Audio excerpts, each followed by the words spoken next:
The dog who got a second chance, in prison. There were no takers.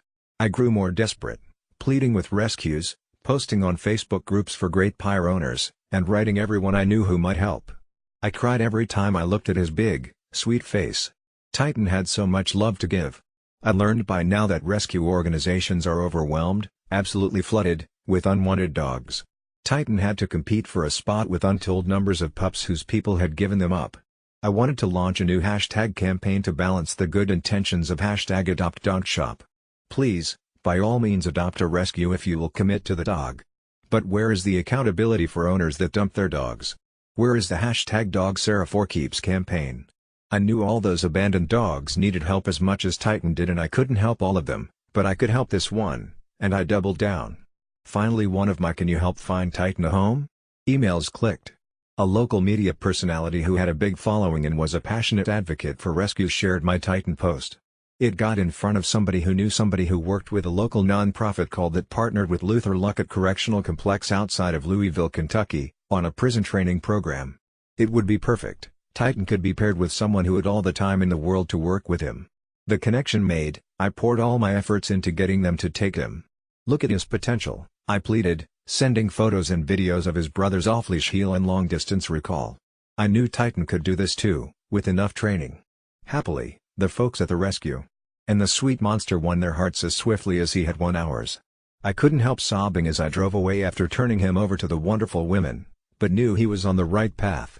And as soon as I saw a progress photo from the prison, I could breathe easy. Titan was paired with Douglas Hall, a 40-year-old who'd been incarcerated 9 years before and was now part of the training program. He, too, saw the sweet monster's potential. In a written interview midway through training, the prison declined my request for a visit. "Titan's response to training has been really remarkable," Hall told NBC News Better. "He is very smart picking up a new command. His drive to please and work for treats is impressive." Hall could offer what Titan needed: undivided attention and patience. "Titan and I spend almost every hour of the day together," he said. "Starting before sunup, when I feed him or take him out to potty. Titan is always in training," he went on. "Everything was an opportunity for Titan to learn how to behave outside of prison, how to eat without guarding his food, how to wait at exposed thresholds and not cross without his handler, how to walk with a loose leash, not jump on people, not run up to other dogs, ignore distractions. Each day I'd try, to work on composure, visitor control, walk, heel, sit, down, stay, and come," Hall said. "But it wasn't just Titan who benefited. Titan is my emotional support animal," Hall said. He took Titan to an AA meeting, where the dog's loving nature was a hit. "Titan is very popular with everyone on the yard," he added. "Everyone wants to pet him and see him. This program helps inmates on the yard who may be dealing with hardships in their life," Hall said. "It's therapy for everyone. And it does so much more than train dogs for adoption," he went on. "We are teaming up with the community to save dogs and help other families that need a therapy, service, or emotional support dog. Each time a dog is adopted, I feel that the community is giving us, the inmate, a second chance. Each time a dog is adopted, I feel that the community is giving us, the inmate, a second chance." Paws behind bars also sparked a passion in Hall. He didn't know how to hold a leash when he began the program, he said, but after training 60 dogs, including some for therapy and service work, he wants to become a licensed trainer when he is released, he said. "I would like to one day work with a non-profit to put therapy dogs in schools to help with," he said. "There will be many more dogs to train in the meantime." Hall is serving 25 years. "In July of 2003 I injured my left knee at work," he explained. "I was going to one doctor to the next. Each one would write more pain pills out for me. I did not know how addiction would take over my life.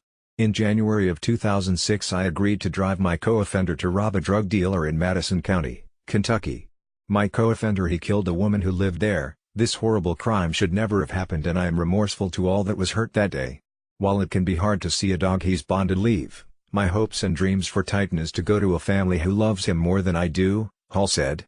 "The family will use the training, so that he can go out for walks or a baseball game. So the family and others can enjoy this big happy dog. Titan will instantly put a smile on your face and make any family happier." Titan finished the training program this summer and we went to see him at an adoption event. Though the change in his behavior was nothing short of miraculous, the families attending the event mostly veered away from the great big dog in favor of smaller pups.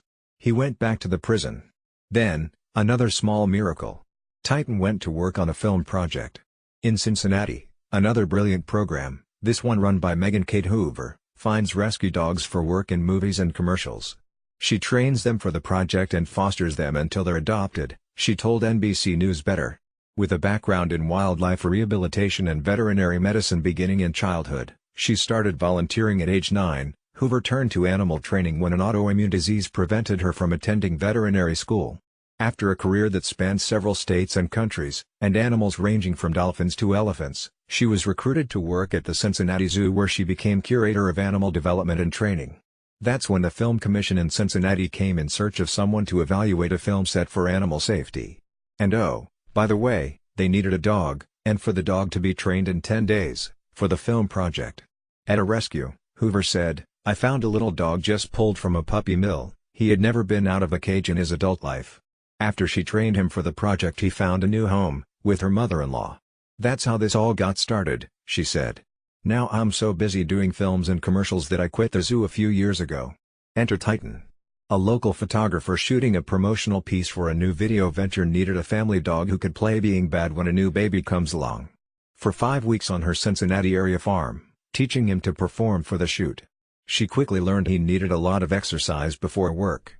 Otherwise he could not function, she said. The other key? Allowing him to be a dog. "He reminded me of dolphins, you have to meet them where they're at, they want to have fun, if it wasn't fun for him he was done." She also couldn't train him when he was hungry. "Luckily he was one of the smartest dogs I've ever worked with," Hoover said. "Insanely intelligent. Once he learned what I wanted, and once I learned how he needed to be communicated with it was so easy." She trained him to play the naughty dog who puts his head on the baby's chair while the baby was eating. His brother Cash, meanwhile, rests his head on the dining table every night while we eat with no prompting, so maybe it's a family trick, and tears them up, even suck on a pacifier. The spot ends with the mom sitting on the ground with the baby. "Titan," she said, lays down and puts his head on her lap as if to say he's sorry. Meanwhile Hoover was preparing to sell her farm. Jane Fields, who requested privacy, so her name has been changed, came to see the place. Her family had 3 big rescue dogs at home already and didn't have plans for a 4th. But on her second visit to the farm, "I was out at the barn and we were talking to Megan Kate's husband, and she brought Titan out. It was just love at first sight," she said. "He's like a big teddy bear. He was so sweet and my son loved him and I loved him, and my husband has always loved big dogs. Since they were going to buy the farm and have all this space, they decided to give Titan a shot and she took him home for a weekend trial with the rest of the canine family. That's all it took for Titan to work his magic.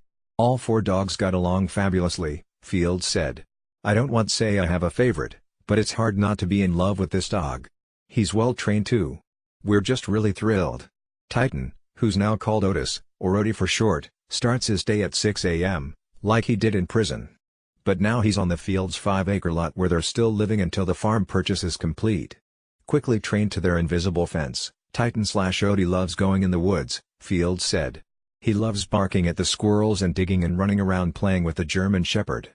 He's living a dog's life, the life he deserves, thanks to a series of people willing to give a sweet monster a chance.